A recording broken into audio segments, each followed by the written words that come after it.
Rosie, thank you so much for shopping with me tonight. I know it's a bad time, but I'm standing for Antonio and Madre's baby next weekend at St. Michael. And Mary Margaret is in the homecoming court at Notre Dame and Sacred Heart in just a couple of days. And shopping with an 11th grader is pure D misery.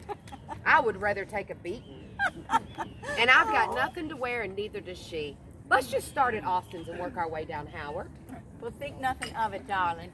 Even if I can't shop, at least I can help you. My old man is all up in arms about this Kefauver stuff. Tell me something, Maritza. Who in the heck is this Senator Kefauver anyway? Coming down here, telling us how to run our business?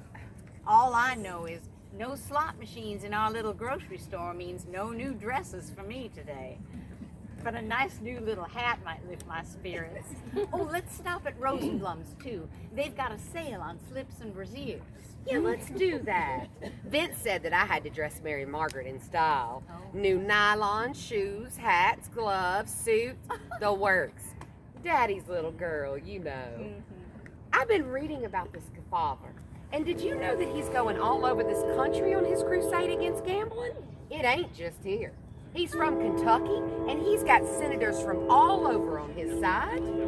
I hear that even Senator Johnson from Texas is helping him. Lyndon Johnson? Some people will do anything for publicity. Well, what surprises me is the Mayor Chin and Sheriff Quave are now getting so tough on gambling all of a sudden. Well, I thought they've been looking the other way for so long, their necks were frozen in that direction.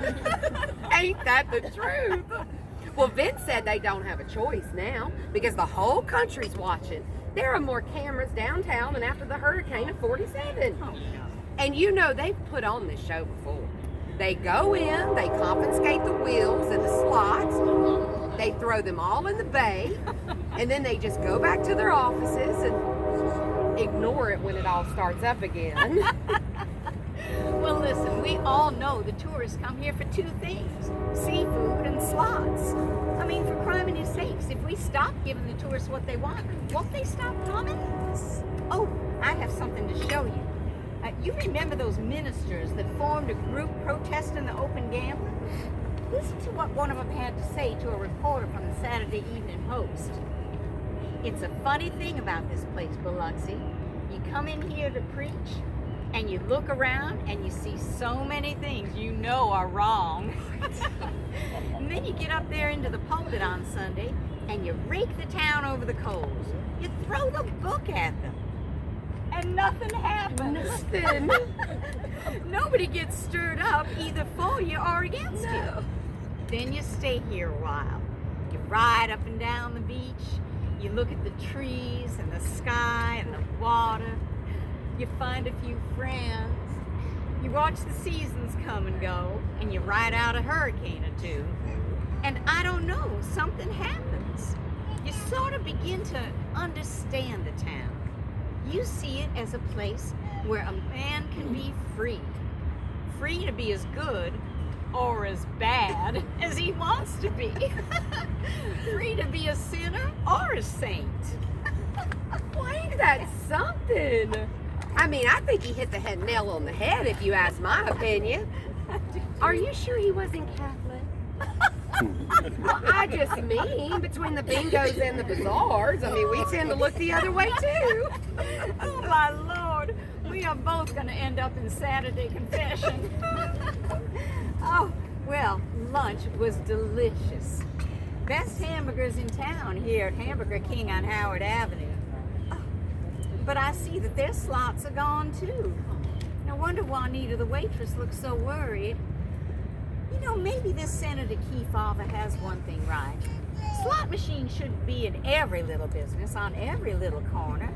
Oh, I know my old man would be furious to hear me say it, but well, I can understand why they're concerned about these young airmen at Keesler getting their paychecks on a Friday afternoon and then gambling it all away by Monday morning. I can understand that, I can, but I do think we're overreacting a little. I mean, by the time this year ends and we're ringing in 1952, this will have blown over. We have very short attention spans nowadays. That's true. Well, Vince said it's that TV making us that way. That Vince, he's a plethora of information.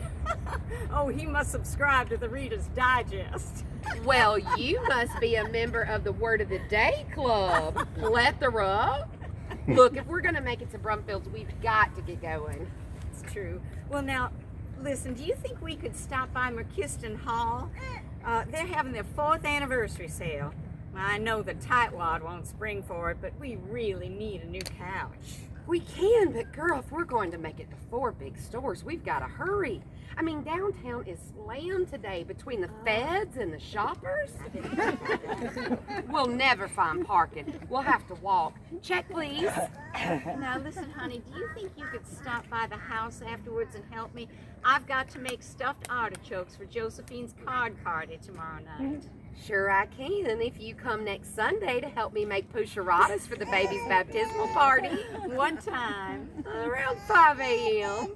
Dio mio! Of course. Thank you. Thank you.